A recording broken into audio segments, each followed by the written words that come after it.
Hola, ¿cómo están ustedes? Espero que bien como siempre. Y vamos a continuar con nuestras clases de filosofía científica.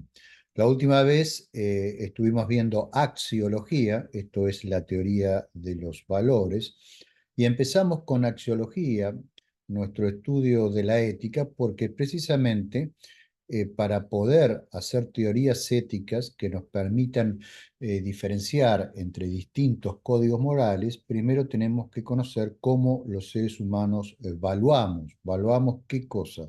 Los objetos que hay en el mundo, los procesos que ocurren en el mundo y los estados en los cuales se encuentran las cosas y los seres del mundo.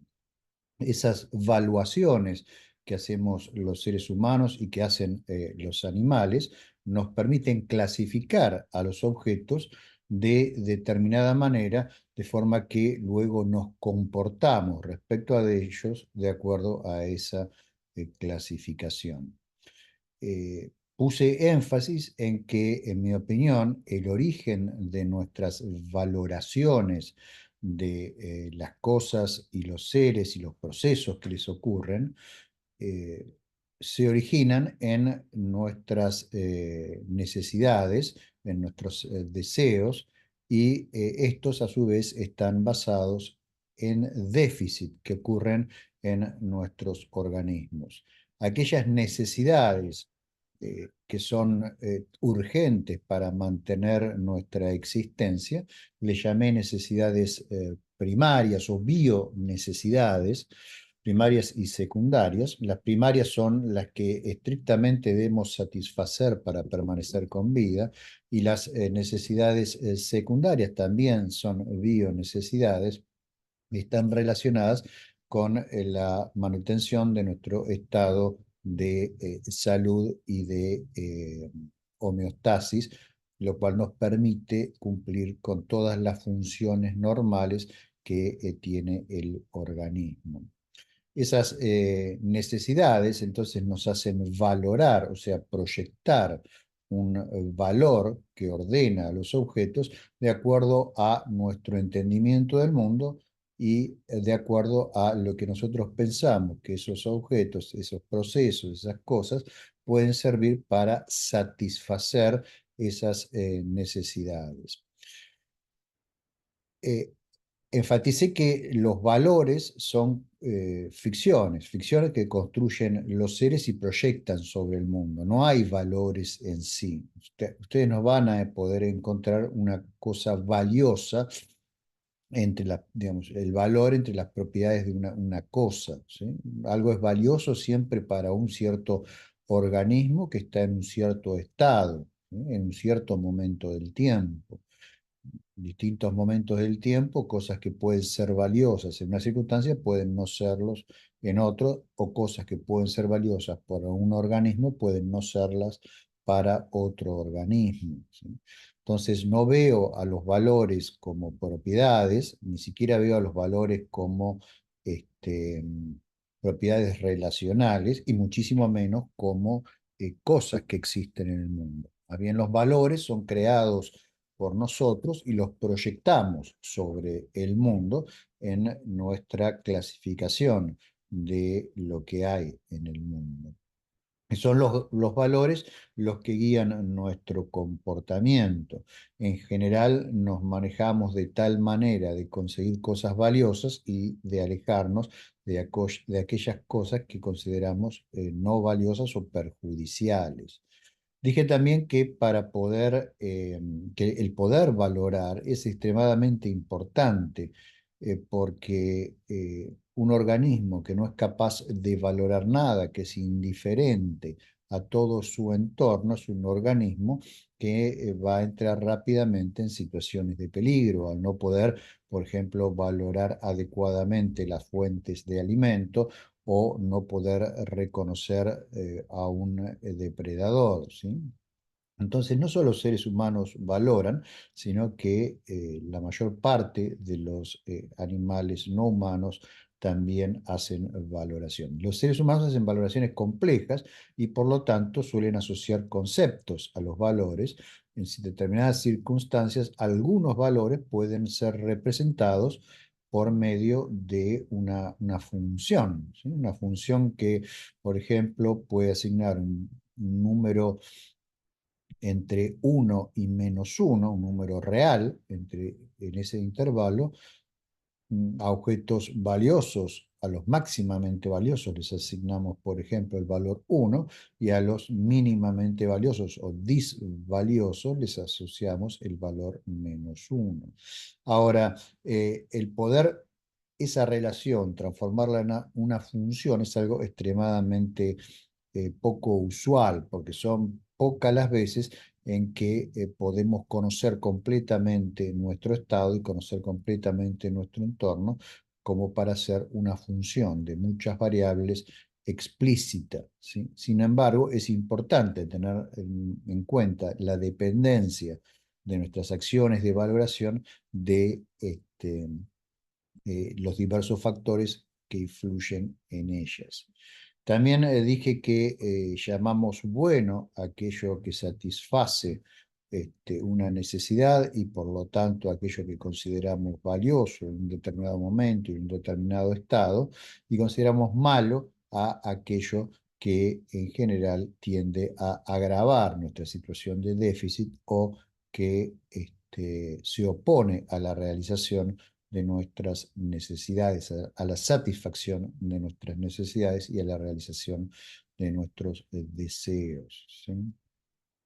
El bien y el mal, por lo tanto, eh, eh, no son cosas, no son entidades que están en el mundo, no son cosas que luchan entre ellas por nuestra posesión, nada por el estilo, sino que son conceptos que nosotros introducimos como clases. ¿Clases de qué? Y bueno, las cosas, el bien es la clase de las cosas que consideramos buenas en un determinado instante y en un determinado estado, de un determinado medio, y las cosas malas es la clase, perdón, conforman la clase que le llamamos mal de las cosas que nos son perjudiciales.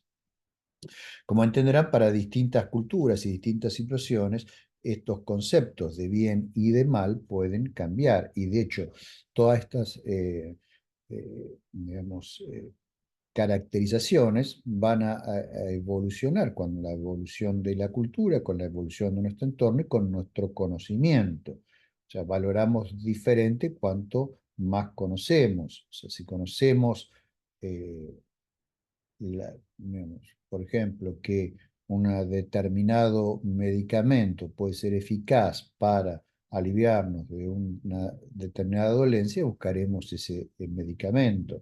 Pero si somos completamente ignorantes al respecto o no vamos a un médico para que nos oriente, entonces quizás estamos cerca del medicamento y nos es indiferente por ignorancia, ¿sí? La ignorancia solo logra que nuestras valoraciones sean más pobres.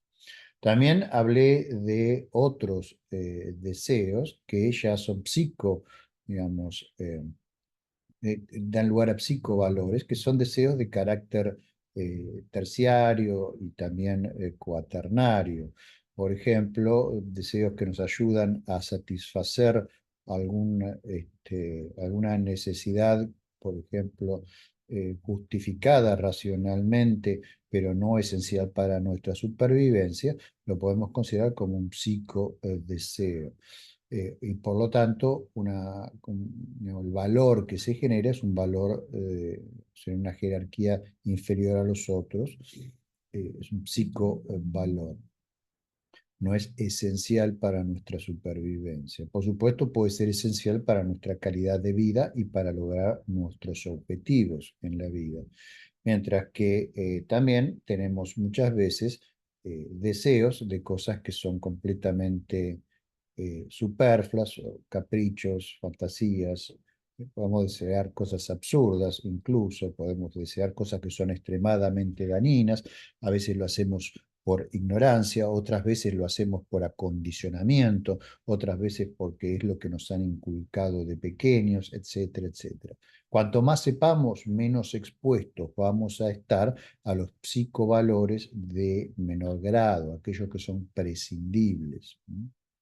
Bueno, eh, hoy lo que vamos a hacer es continuar con nuestros estudios de moral y de ética, y vamos a ver cómo sobre la teoría naturalista y ficcionalista de los valores que planteé en la clase pasada, podemos llegar a entender que son la moral y discutir algunos aspectos éticos. Si el tiempo me alcanza, hacia el final de la clase, voy a charlar un poco sobre la buena vida, cómo vivir, qué, qué elementos tenemos que tener en cuenta para formar una serie de patrones de comportamiento que nos sean útiles, que nos sean, estén a nuestro servicio para tener una vida buena. ¿Qué significa tener una vida buena? Bueno, si me alcanza el tiempo en esta clase, también me gustaría charlar de eso.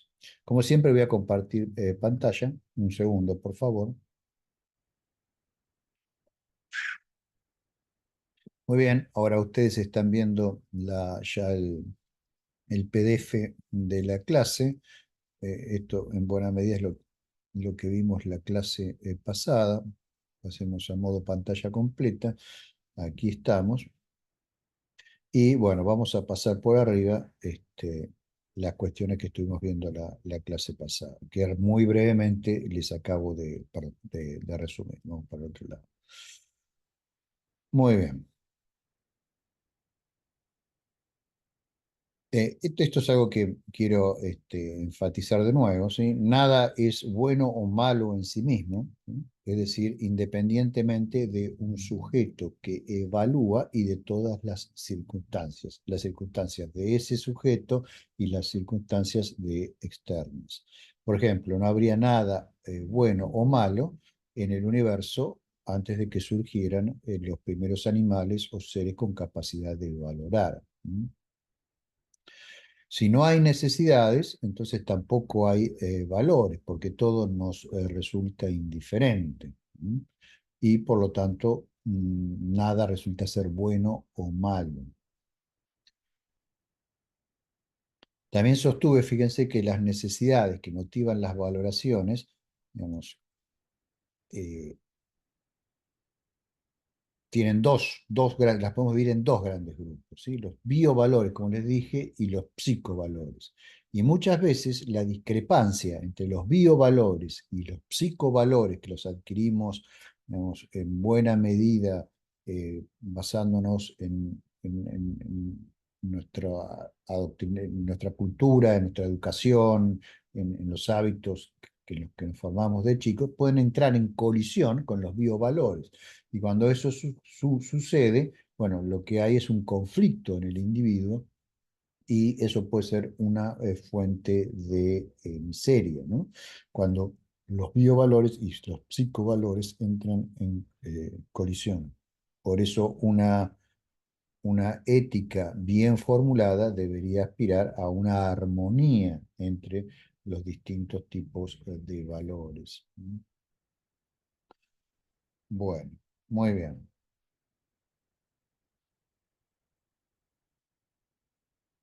Entonces, la clase pasada habíamos terminado aquí, habíamos definido la axiología como la teoría de los valores y las valoraciones, ¿sí? La axiología que yo les propuse es una axiología materialista, ya que considera que el proceso de valoración consciente es un proceso cerebral, ¿sí? Parcialmente condicionado por las circunstancias sociales así como por las necesidades biológicas y psicológicas del individuo, ¿sí? En esta axiología que yo les presenté, un enunciado como V es valioso debe traducirse en hay al menos un individuo para el cual los objetos que tienen la propiedad V satisfacen algunas necesidades y deseos. El valor en sí mismo es un artefacto conceptual que ese sujeto le asigna a las propiedades de los objetos en cuestión. ¿Mm? Eh, las escalas de valoración, por lo tanto, se crean y como se crean, se pueden y se deben cambiar a medida que nuestras necesidades van cambiando, ¿sí? Mantener hoy las mismas escalas de valores que hace 2000 años es algo absolutamente ridículo. ¿Por qué? Porque las necesidades que tienen los seres humanos hoy son muy diferentes de las necesidades que tenían los seres humanos hace 2000 años. De ahí que una moral científica basada en el conocimiento científico que permanentemente evoluciona debe ser también una moral dinámica, y una ética que ayude a formular esa moral debe tener estos puntos en cuenta, así como el hecho de que cuanto más sabemos, mejor valoramos. Si podemos utilizar el conocimiento científico para hacer nuestras valoraciones, mejor aún, porque entonces nuestras valoraciones van a estar basadas en un conocimiento adquirido en forma metodológica y que ha sido sometido, al menos provisionalmente, a una batería de test, por lo cual en el momento en que hacemos la valoración es el mejor conocimiento disponible. Bueno, muy bien, vamos a pasar entonces a la moral, ¿sí? Como ya les he mencionado, el comportamiento social humano requiere algunas reglas o normas, ¿sí?, de comportamiento que se llaman morales. El objetivo de una moral es ayudar a realizar o a inhibir la adherencia a algunos valores humanos. Entonces, fíjense que la moral depende de lo que es valioso en una sociedad para los individuos que viven en ella, o por lo menos para un grupo de individuos que viven en ella. O sea, no es infrecuente que dentro de una misma sociedad, una sociedad plural, por ejemplo, haya distintos grupos de individuos con distintas valoraciones sobre los mismos ítems, ¿sí? Uno de los grandes desafíos de la filosofía política es tratar de pensar cómo una sociedad plural puede existir dentro de un nivel sin confrontación que la desestabilice, ¿sí? Pero ya vamos a tratar de eso más adelante. Fíjense que además la moral es necesaria en un contexto social, ¿sí? Cuando tenemos un individuo único, bueno, el individuo puede valorar, por supuesto, puede tener una escala de valores, pero no necesita, digamos, eh, patrones regulares de conducta para adherir a esos valores. Es simplemente algo espontáneo que puede llegar a ser. Mientras que si vivimos en sociedad, bueno, tenemos que ponernos de acuerdo en valorar, aunque sea algunas cosas de la misma manera, porque si no el conflicto va a ser inevitable. Cuando una regla de comportamiento está escrita y es aplicada por una autoridad, la llamamos una obligación legal o un deber legal, ¿sí? Mientras que si es de libre aceptación, entonces es una norma moral, ¿sí? Esa es la gran diferencia que hay entre una norma legal y una norma moral. La norma moral en una sociedad plural sigue siendo optativa, mientras que la norma legal es de cumplimiento obligatorio y su cumplimiento se realiza a través de la imposición de la fuerza en la sociedad, ¿sí? Si alguien no cumple una norma legal, entonces, bueno, otra persona podrá hacer una denuncia y entonces intervendrá la justicia y, si es necesario, las fuerzas del orden, ¿sí? En general, en el ámbito de lo legal, todo lo que no es una obligación legal es un derecho legal. O sea, si no tengo algo prohibido, entonces puedo acceder a ese ítem. Un derecho moral es el derecho a satisfacer una necesidad básica, ¿sí? O sea, una bio necesidad. Todos los que viven en una sociedad van a aspirar a tener algunos derechos. En particular, como señaló Spinoza, van a tender a tratar de perseverar en su ser, o sea, continuar existiendo. En general, eso aplica a la norma de una población, el grueso de una población, lo que está dentro de la curva normal, bueno, va a comportarse en general de esta manera. Por supuesto que siempre hay casos que se apartan de la norma y bueno, siempre va a haber personas que no valoren de la misma manera ni siquiera los derechos básicos, ¿sí? Va a haber personas que pongan en juego su propia vida o la vida de otras personas violando derechos básicos. ¿Mm?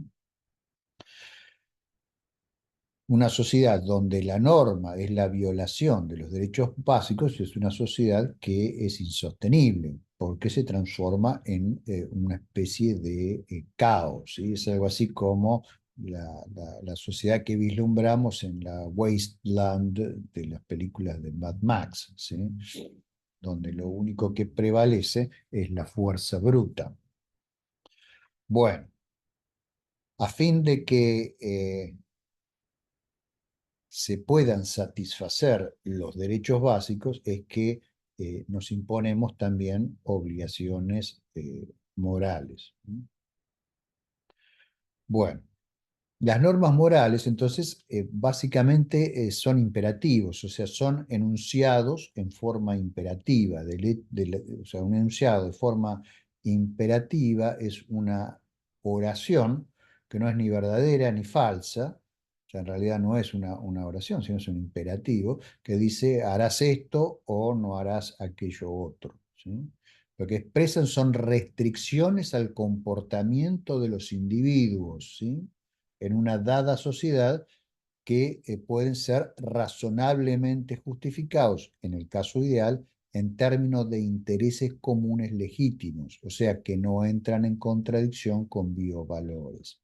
Esto, por supuesto, en un caso de una moral construida racionalmente sobre una base científica. Por supuesto que en el mundo real, en el mundo que habitamos, hay muchos sistemas morales que no se asientan sobre un análisis racional de las situaciones, ni se informan por parte de la ciencia e imponen condiciones y patrones de comportamiento que son incluso a veces perjudiciales para la obtención de biovalores. En general eso suele pasar con las normas morales de los grandes sistemas religiosos que fueron formuladas hace eh, cientos o miles de años por personas en extremo ignorantes, aunque quizá en algún punto con alguna experiencia práctica y alguna sabiduría,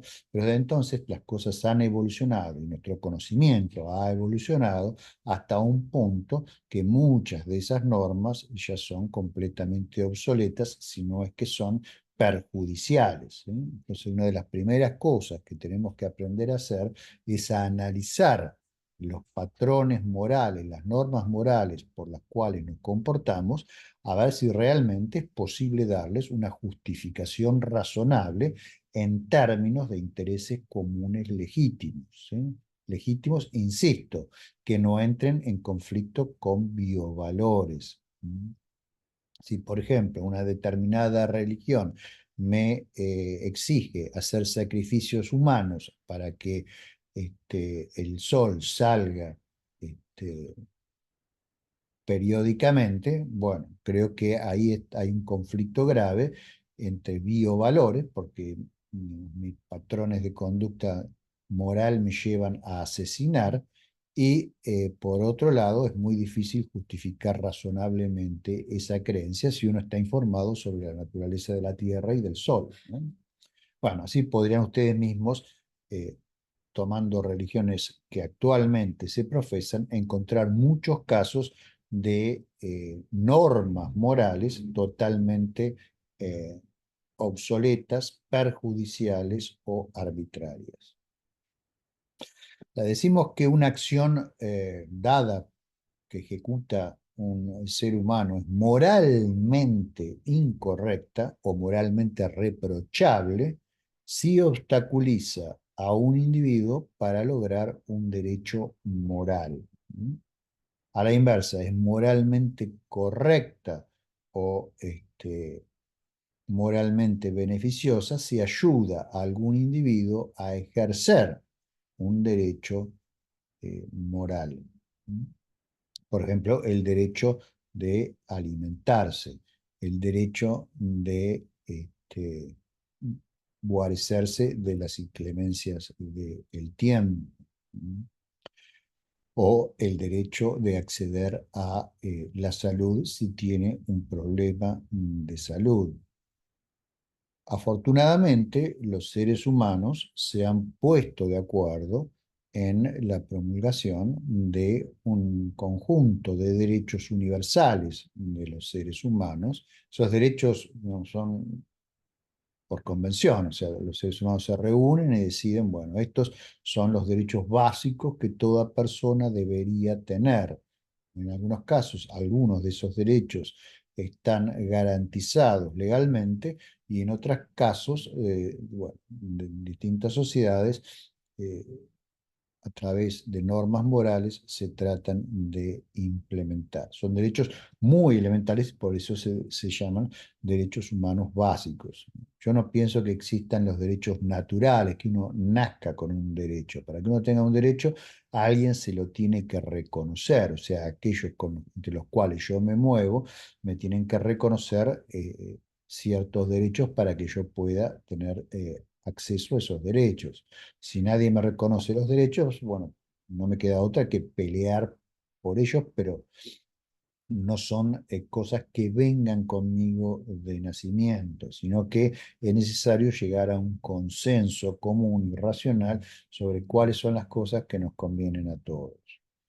Solo fíjense que las acciones intencionales pueden ser moralmente correctas o incorrectas, no las cosas, o sea, no hay cosas que sean malas, ¿sí? Por ejemplo, un fusil o una escopeta no es algo malo. Lo que es algo malo es usar el fusil o la escopeta para cometer un atraco o privar de la vida a una persona inocente.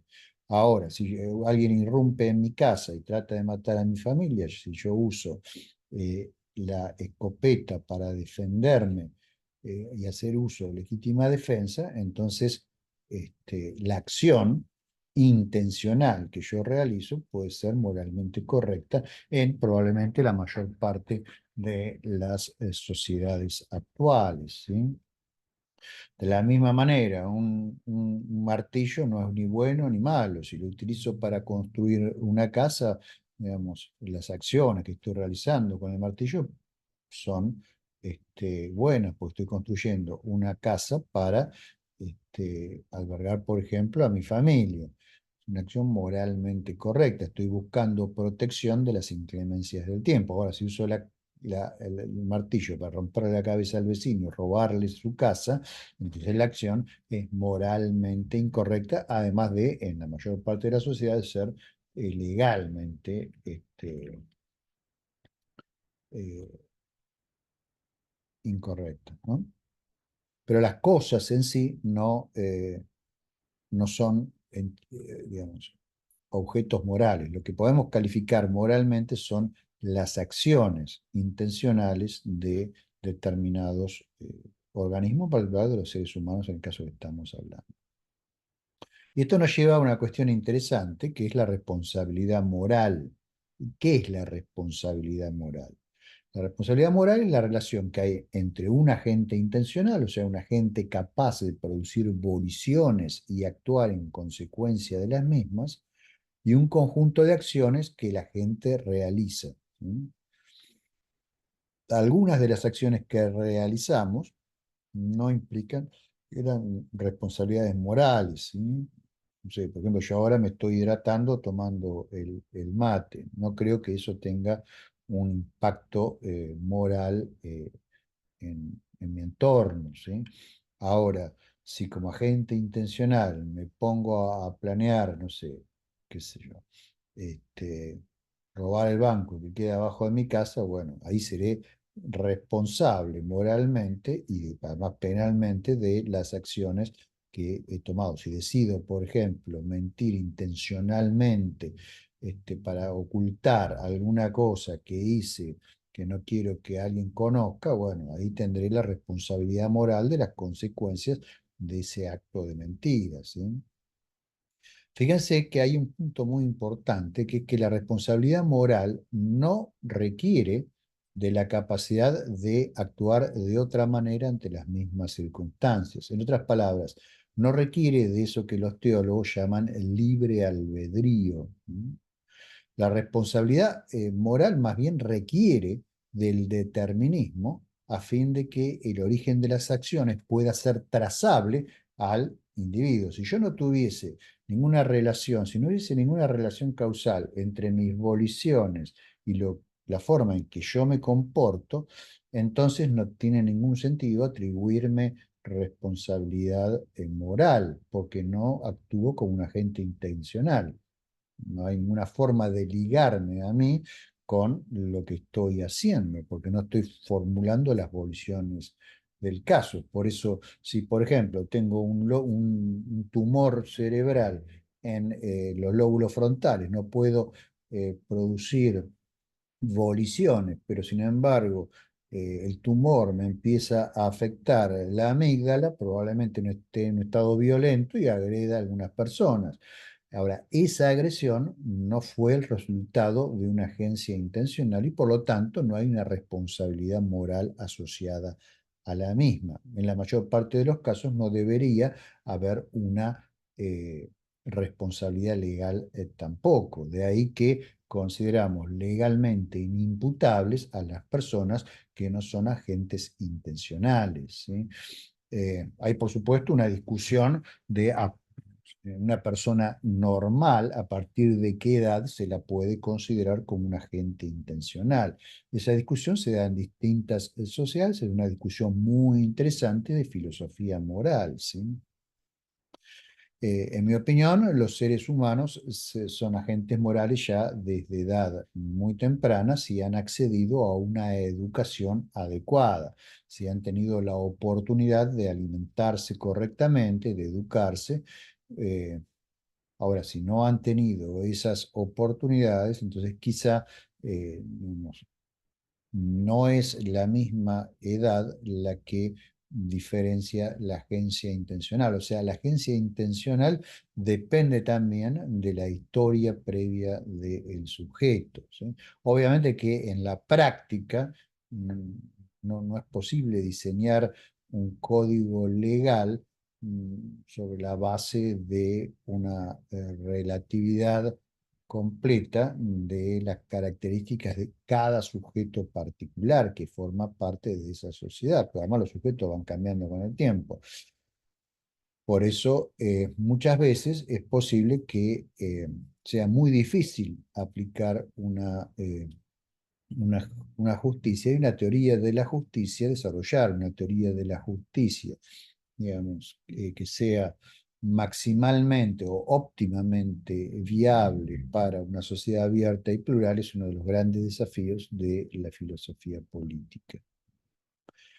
Eh, yo voy a sostener que una persona, recuerden que definimos antes qué es una persona en una de las clases, es moralmente responsable de su comportamiento si él mismo se origina en sus deseos y es compatible con sus valores. O sea, si alguien considera, por ejemplo, que no sé, las personas de determinadas características son inferiores a otras personas y las somete a maltrato, bueno, entonces yo creo que esa persona actúa en base a un análisis de la realidad basado en su esquema de valores, tiene actividades volitivas y es plenamente responsable de sus acciones y por lo tanto moralmente responsable de su comportamiento, ¿sí? Entonces, para poder hacer ese, eh, rastrear el origen del comportamiento, a los deseos, voliciones, al comportamiento intencional y a los valores, necesitamos de unas relaciones causales que nos permitan hacer esa evaluación. De lo contrario, una persona que se comporta de una manera puramente estocástica, es imposible decir que tiene un comportamiento moral, simplemente es un comportamiento aleatorio, ¿eh? No obedece a ninguna escala de valores, ni se origina en ninguna abolición ni a ningún deseo. Los que sostienen la existencia del libre albedrío parecen pensar al revés, parecen pensar curiosamente que esa incapacidad de determinar las acciones que se realizan es lo que les da la responsabilidad de los actos que cometen. Una cosa asombrosa. Hay un ejemplo muy lindo desarrollado en 1969, un artículo muy famoso por Harry Frankfurt, que falleció hace muy poco, un filósofo norteamericano, que si ustedes me permiten se lo voy a contar en mis propias palabras para ilustrar este punto. Es un experimento mental. Ustedes saben que a mí muchos de los experimentos mentales en filosofía no me gustan porque muchas veces introducen distorsiones en los sistemas que utilizan en el ejercicio mental en cuestión, distorsiones que hacen que esos sistemas sean imposibles en la realidad, ¿sí? En este, digamos, experimento mental, sin embargo, no veo esos problemas y creo que es muy útil para poder entender esto de que el determinismo no afecta la responsabilidad moral y que al contrario, la responsabilidad moral se basa en el determinismo, ya que es el determinismo el que nos permite rastrear el origen de nuestras voliciones, en nuestros valores y en nuestra historia y en lo que nosotros somos. El ejemplo de Frankfurt es más o menos así. Imaginemos ustedes que yo soy el dueño de una cierta compañía muy poderosa, la compañía A, llamémosle, y tengo un subalterno que quiero que tenga una adquisición, que quiero que realice una adquisición agresiva de otra compañía B. ¿Sí?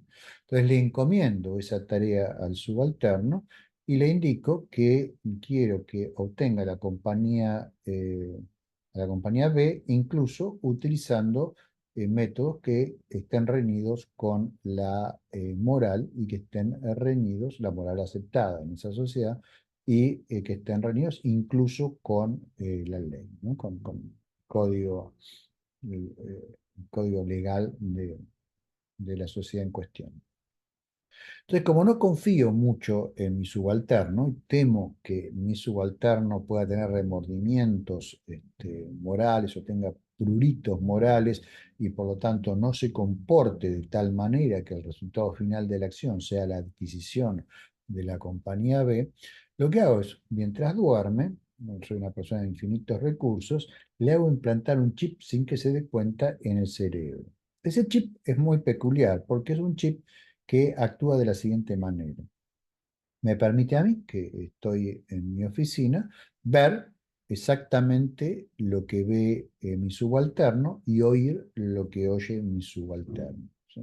Sin embargo, no interfiere de ninguna manera en la conducta de mi subalterno, a menos que en caso de lo que yo oiga o lo que yo vea no me satisfaga, yo tengo la chance de apretar un botón en mi computadora y eso hace que mi subalterno se comporte de una manera inmoral, haciendo una oferta reñida con la moral vigente a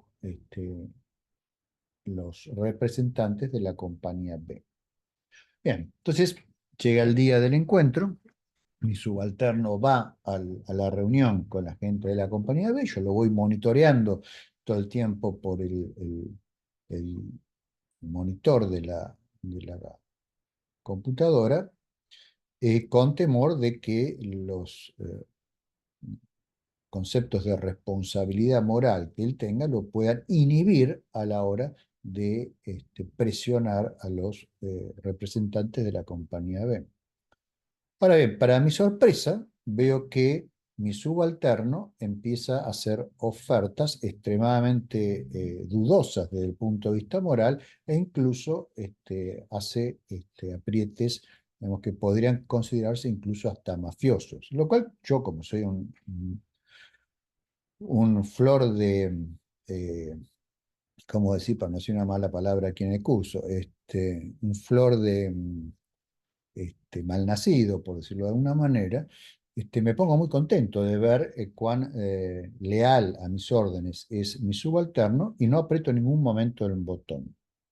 Fíjense, ¿qué pasa con la responsabilidad moral? Desde el punto de vista del determinismo, mi subalterno jamás tuvo la posibilidad de actuar correctamente. O sea, si él hubiese querido actuar correctamente, yo hubiese apretado el botón e inmediatamente él hubiese actuado en forma moralmente reprochable. Ahora, yo nunca apreté el botón porque ya actuó de forma moralmente reprochable por su propia iniciativa. ¿Cuál es la conclusión que sacamos?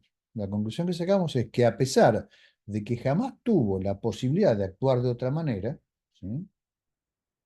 Sin embargo, la persona es moralmente reprochable de su conducta. Creo que todos ustedes van a estar de acuerdo que la conducta de mi subalterno es moralmente reprochable porque hizo una toma hostil, digamos, de la otra compañía. ¿Sí?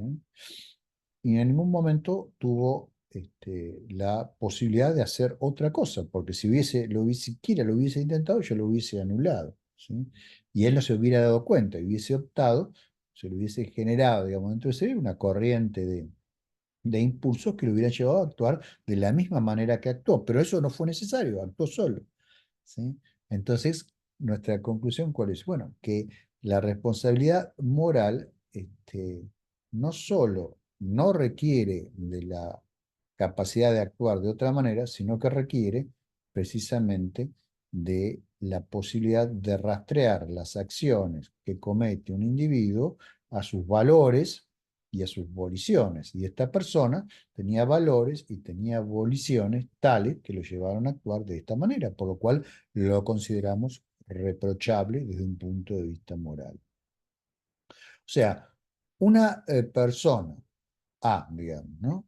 Es moralmente responsable de una acción o de las consecuencias de no actuar en alguna circunstancia si esa persona actúa de acuerdo a sus valores, distingue lo que en esa sociedad particular y en ese entorno particular se considera como bien y mal, y es plenamente consciente de las intenciones que desencadenaron la acción o que la bloquearon en el caso de no actuar, ¿no? Y no está bajo ninguna coerción externa. Por supuesto, si a mí me ponen un revólver en la cabeza y me dicen, no sé, sacale a ese niño, ponele el dinero. Bueno, entonces es difícil decir que yo soy moralmente responsable de ese acto. ¿Por qué? Porque estoy actuando bajo coerción o coacción externa, ¿sí? Que es el revólver en mi cabeza. Hago un análisis racional y preservar mi existencia, digamos, es un biovalor, mientras que preservar el dinero que tiene el niño es un psicovalor y, digamos, tiene precedencia el biovalor sobre el psicovalor. Entonces, yo no me queda otra que robar al niño. Ahora, en algunas circunstancias puede ser que haya un valor más grande que mi propia vida. Supongamos que un ladrón me pone un revólver en la cabeza o un homicida me pone un revólver en la cabeza y me dice, bueno, matá a una persona que yo quiero mucho. Y bueno, yo me niego porque esa persona para mí tiene más valor que mi propia vida. ¿Sí? Este, entonces ahí hay un juego delicado de los valores que tenemos, ¿sí? Y ahí es donde se revelan los valores que tenemos cada uno y que nos guían en nuestro comportamiento y en nuestra acción. Supuestamente los hemos elegido de acuerdo a nuestro conocimiento, de acuerdo a nuestro también sentimiento, ¿no es cierto?, respecto a lo que nos rodea. Entonces, fíjense que somos responsables no solo por nuestras acciones intencionales o deliberadas, sino también por faltas de omisión, ¿sí? Como negligencia o no actuar en el momento adecuado. Si, por ejemplo, una persona está a mi lado, yo soy médico, y la persona se desmaya en un avión, digamos, pongamos el caso, y yo para, digamos, no molestarme, cuando preguntan si hay un médico en el avión, yo no digo nada. Bueno, ahí, digamos, si bien no estoy cometiendo ninguna acción, sí estoy cometiendo una omisión grave, que es revelar mi identidad y tratar de ayudar a salvar la vida de esa persona.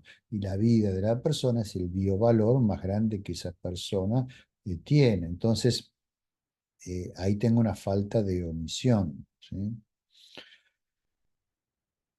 Así ustedes seguramente pueden imaginar muchísimos otros ejemplos. O sea, quien está a cargo o en control de un evento cuyo resultado es beneficioso o perjudicial para otros, es responsable de ese evento y de lo que ha desencadenado, ¿sí? Por ejemplo, yo tengo funciones de director de un instituto muy grande, Instituto Argentino de Radioastronomía, donde se hacen muchísimas cosas, de investigación básica a investigación tecnológica, como les he contado en otras oportunidades.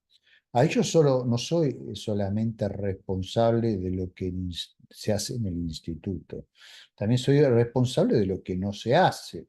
Supongamos que directamente yo abandono proyectos de investigación y dejo que la gente se suma en el ocio. Bueno, soy responsable de todo lo que no se hizo, ¿sí? O soy responsable de no haber desarrollado ciertas tecnologías, habiéndolas podido desarrollar en un momento que eran necesarias, ¿sí? Por supuesto que a veces, digamos, no podemos ser omniscientes, entonces, por ignorancia, puede ser que nos equivoquemos. En ese caso, no somos moralmente responsables porque no tenemos una conciencia plena, ¿sí? Que nos permite tomar la decisión adecuada. Ahora, no hubo abolición porque no hubo información adecuada. Si la información estuvo y no estuvo la abolición, entonces ahí lo que está fallando es la escala de valores y por lo tanto yo debo ser moralmente responsable de mis actos en la medida que estos no ocurrieron bajo coerción externa, ¿sí?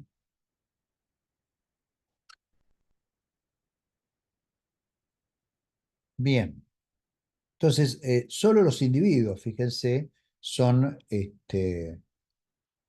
responsables moralmente. Por la sencilla razón que solo los individuos tienen eh, conciencia, tienen autoconciencia y tienen actividades intencionales.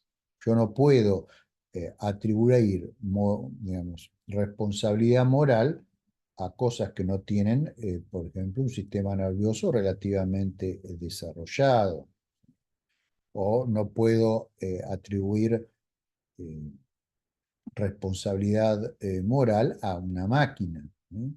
No puedo atribuir responsabilidad moral a un cataclismo, ¿sí? Puede que ser que un huracán destruya la ciudad donde vivo, pero no puedo decir que el huracán era malo. Puedo decir que el paso del huracán, la circunstancia del paso del huracán por mi ciudad fue extremadamente perjudicial para la misma, pero no fue un hecho moralmente condenable. Lo que sí puede ser un hecho moralmente condenable es que un político no preste la ayuda necesaria para paliar los efectos del huracán en el tiempo y en forma correspondientes, en la medida que los tenga accesibles, ¿sí?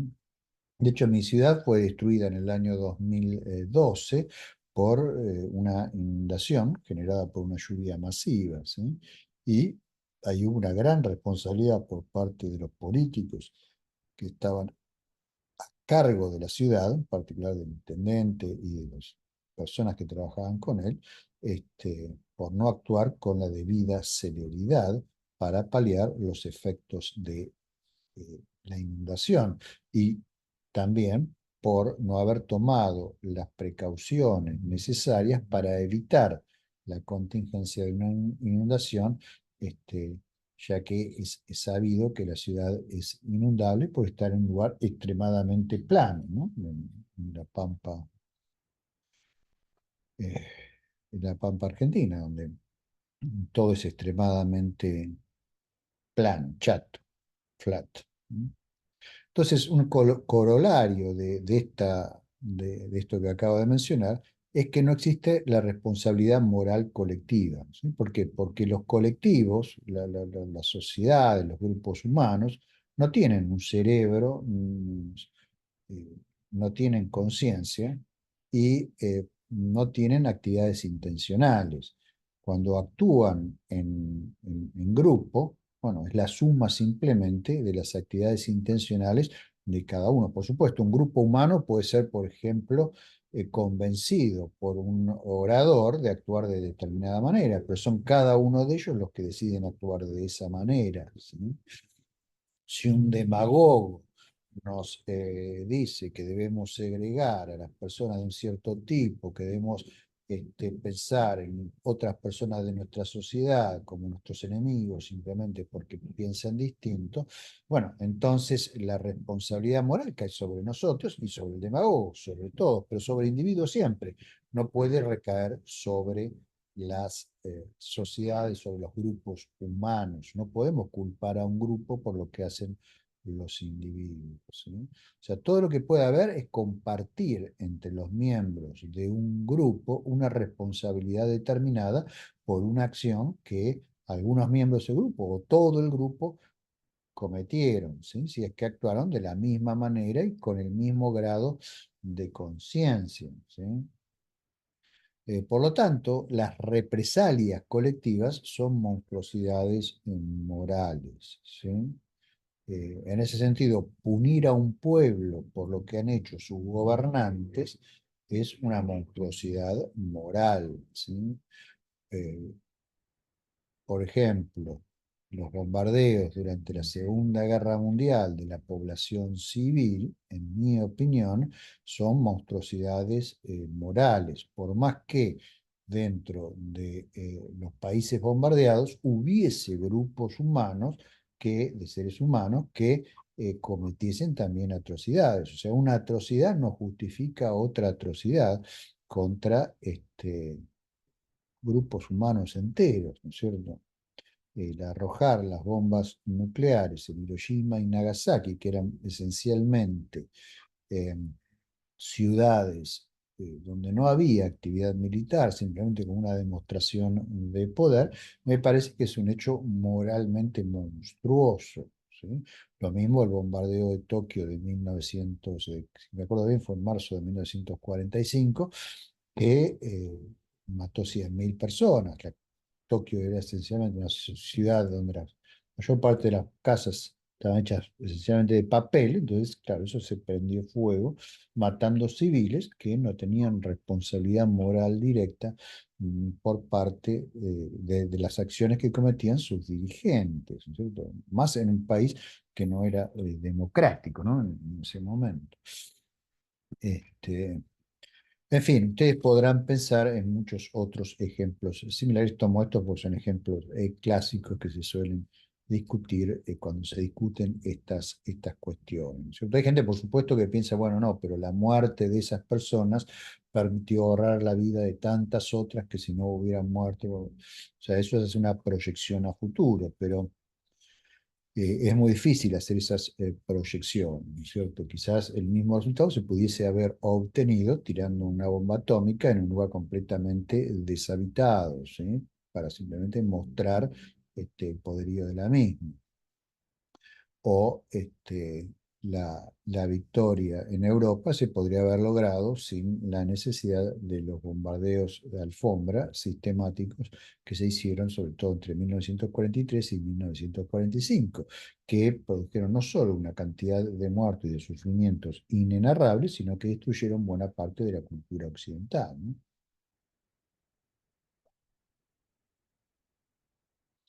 Bien.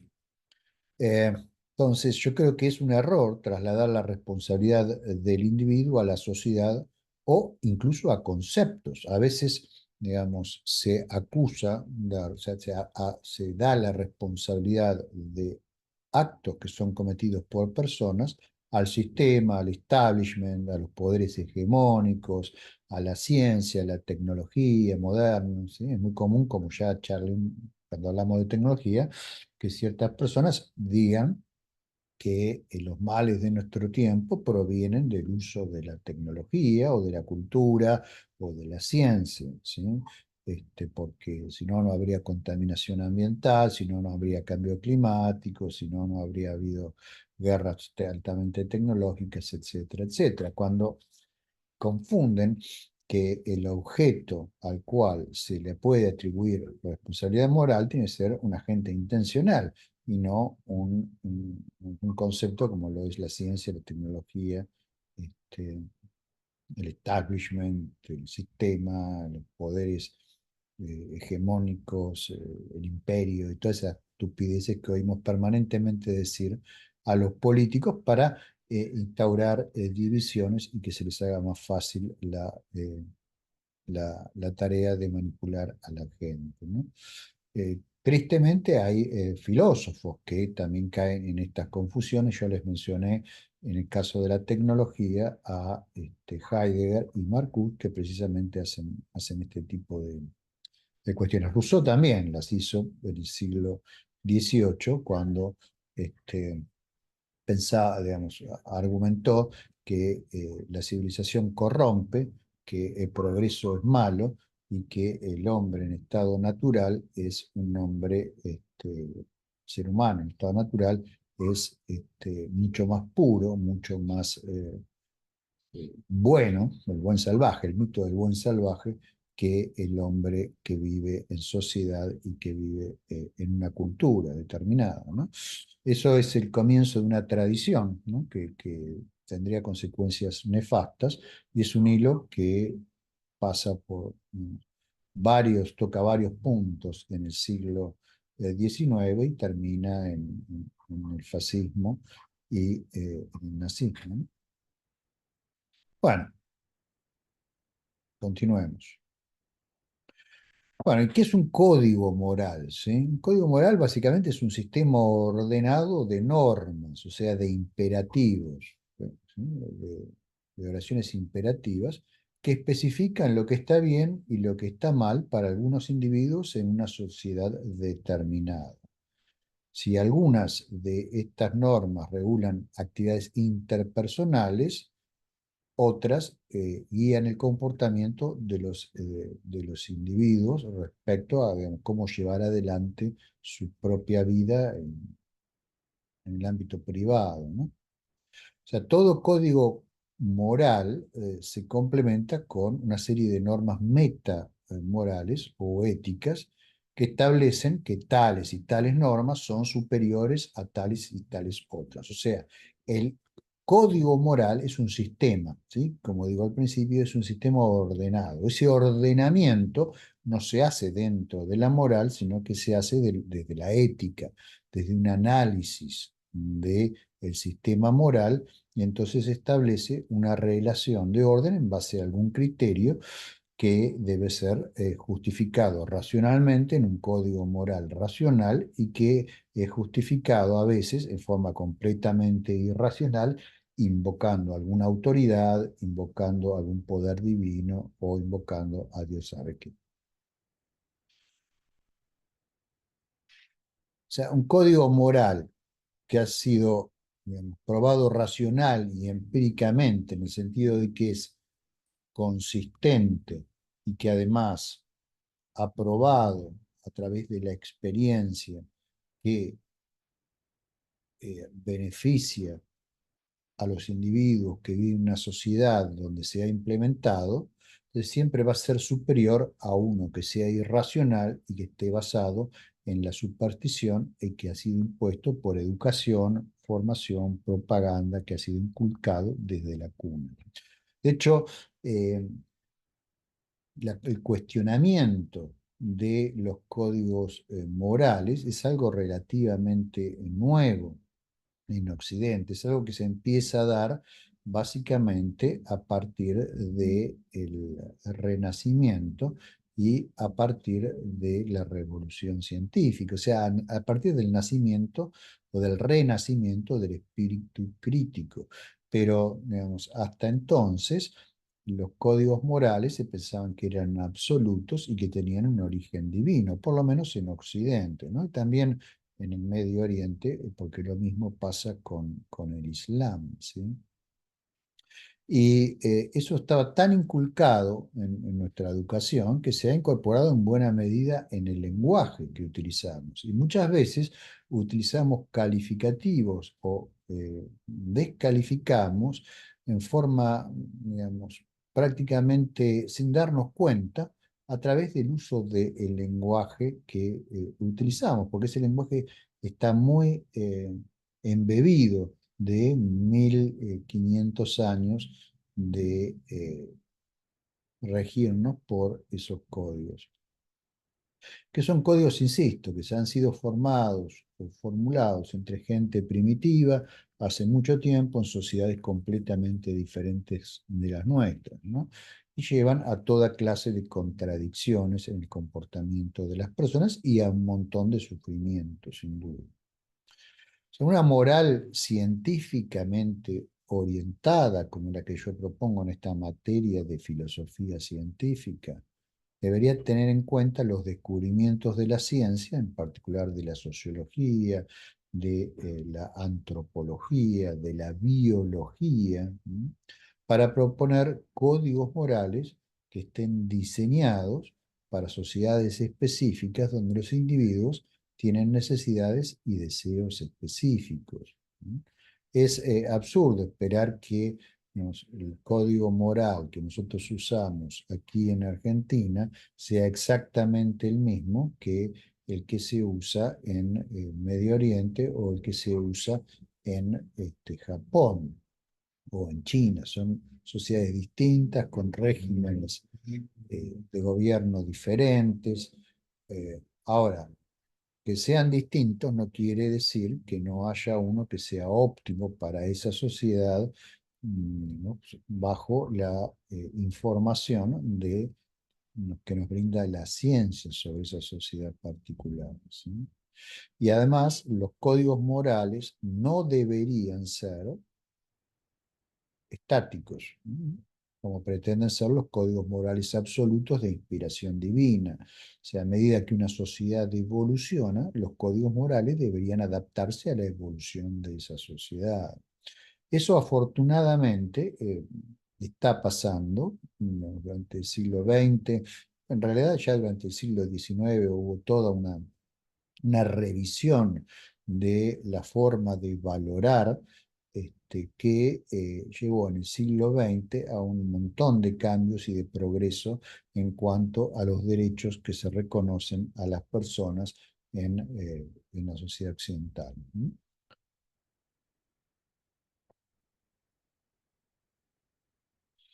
Bueno, ¿qué hay respecto a los ideales? Bueno, los ideales, ¿qué son? Son modelos conceptuales, ¿sí? O sea, en el fondo son cosas que inventamos los seres humanos a los que les atribuimos clases de valores, ¿sí? O sea, una determinada sociedad tiene determinados ideales en el sentido de conceptos, ¿no?, agregados que forman un modelo, por ejemplo, de conducta de persona, que no necesariamente es alcanzable en la práctica, pero al cual aspiramos y que nos sirve para guiarnos, ¿sí? Entonces, a veces en determinadas sociedades se idealiza a determinados individuos, ¿sí? Y se los toma como a esas idealizaciones, que no, por ahí no tienen gran cosa que ver con el individuo de carne y hueso, a esas idealizaciones se las toma como un modelo a seguir, ¿sí? O sea, los ideales pueden ser valiosos para la sociedad porque ayudan a orientar y dar dirección a nuestros esfuerzos y facilitan la visualización de los objetivos. Podemos tener no solo ideales de personas, podemos tener ideales de sociedad, podemos tener ideales de organizaciones. Yo puedo tener un ideal de instituto científico y puedo tratar, por ejemplo, de que mi instituto evolucione o el instituto, mejor dicho, que me toca dirigir, evolucione para tratar de aproximarse lo más que se pueda a ese ideal, teniendo en claro que el ideal siempre es un artefacto conceptual, una ficción, y por lo tanto una cosa real nunca va a poder ser idéntica a una ficción, ¿sí? Ya que la cosa real tiene muchas más detalles, más características, más propiedades, más interacciones que no están presentes en la representación ideal. Entonces, cuando uno trata de hacer esa aproximación, se empieza a encontrar con un montón de problemas, problemas de recursos humanos, problemas de recursos materiales, problemas técnicos, problemas políticos, problemas económicos, problemas de management de ciencia, etcétera, etcétera. Pero tener un objetivo claro, tener un ideal, ayuda, ¿sí? Y si ese ideal es racional, fundamentado empíricamente, basado en el estudio científico del tema, bueno, entonces más eh, ese ideal más sólido va a ser en el sentido de tener un mayor grado de coherencia interna, de tener un mayor grado de aproximación a lo que realmente es lograble, y va a ser una mejor guía para aquello a lo que se lo propone como guía, ¿sí? Todos a veces tomamos este, ideales también en nuestra vida cotidiana, ¿sí? Que yo, lo que le gusta el jugar al fútbol, capaz que, no sé, toman a Messi como un ideal de a lo que les gustaría acercarse, pero que en realidad ese Messi no es el Messi real, sino que son algunos atributos de Messi que son colocados ahí, y se trata de imitar, ¿sí? A mí me gustaría ser un lector con la capacidad de observación que fue Jorge Luis Borges. Bueno, ese es mi ideal de lectura, si se quiere. Me gustaría tener, no sé, tengo un ideal de ingenio, no sé, podríamos mencionar a William Hazlitt, o a Thomas de Quincy, o a James Huneker, o a algún otro. Me gustaría tener un ideal de sinceridad, digamos, como el de Jules Renard, ¿sí? Me gustaría poder escribir como Luis Ferdinand Cerin, pero bueno, son, digamos, no, esas personas, esos nombres que doy, no son la totalidad de la persona, no es la persona de carne y hueso. Es una idealización de la que he despojado un montón de sus características y he dejado solamente aquella que me sirve para guiarme, incluso por ahí idealizada a partir de, bueno, de la visión que desde el aquí y ahora tengo del allá y el entonces, ¿no? Bueno, ¿qué hay respecto al propósito y al significado, ¿sí? de nuestras acciones? Las acciones pueden estar dirigidas a un propósito, ¿no? Y son los elementos, y solo los elementos de un lenguaje pueden tener significado. No hay que mezclar estas dos cosas. O sea, las acciones no tienen un significado. Las acciones pueden tener un propósito, van destinadas a lograr un determinado objetivo, pero no tienen significado. Significado, ustedes se acuerdan, de semántica, es un atributo de los elementos de un lenguaje, un atributo complejo que consta de una referencia y de un sentido o de una intención si el lenguaje es un lenguaje natural. Entonces no tenemos que mezclar estas cosas. Entonces, como la vida es una sucesión de acciones, es un proceso, ¿sí? En general no puede tener significado. O sea, el que busca el significado de la vida jamás lo va a encontrar, ¿sí?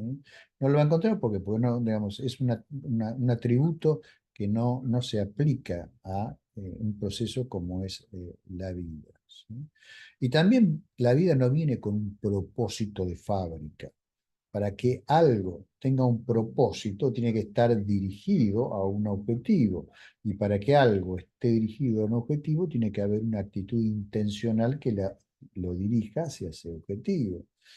Entonces, lo que sí podemos hacer es darle nosotros a nuestras acciones un propósito, y en ese sentido estamos tomando el control de nuestra vida, asignándole un determinado propósito o un abanico de propósitos.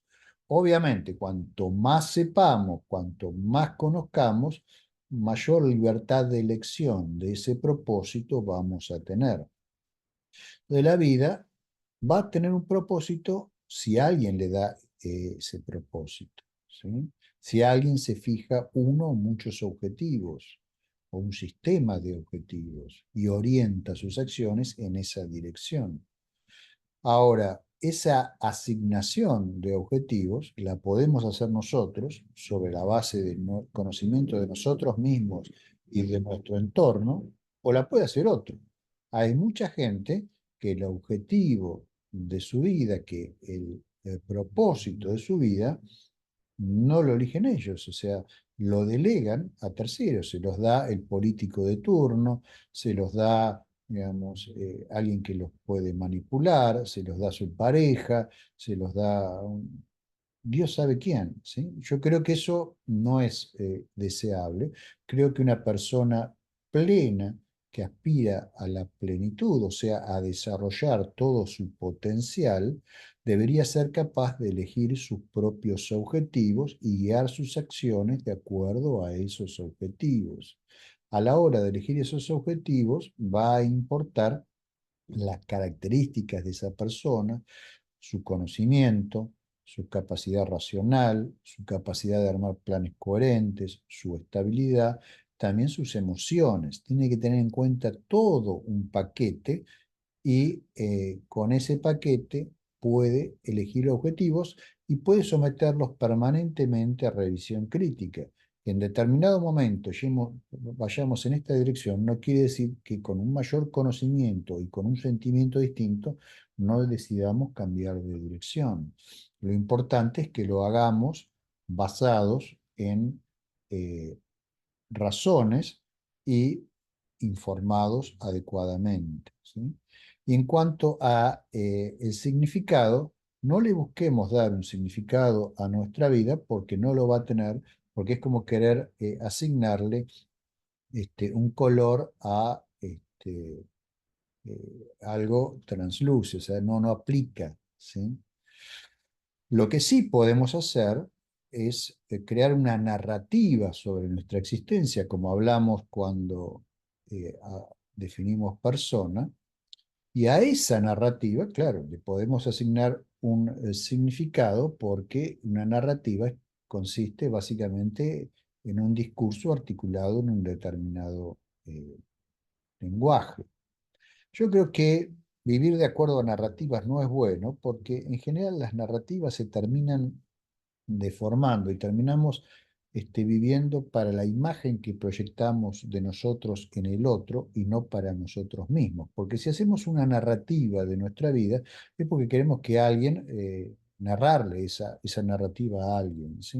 Y entonces nos terminamos construyendo, como señalaba Sartre, este, nuestra existencia bajo la mirada del otro, para impresionar al otro. Y de repente el parecer viene a resultar más importante que el ser, ¿sí? Entonces yo, digamos, trato de abstenerme lo más posible en construir narrativas y sugiero que ustedes hagan lo mismo. La experiencia me enseña que esas narrativas en general terminan degenerando en una especie de desilusión final cuando la distancia entre lo que pensamos de nosotros mismos y lo que finalmente constatamos que somos es demasiado grande.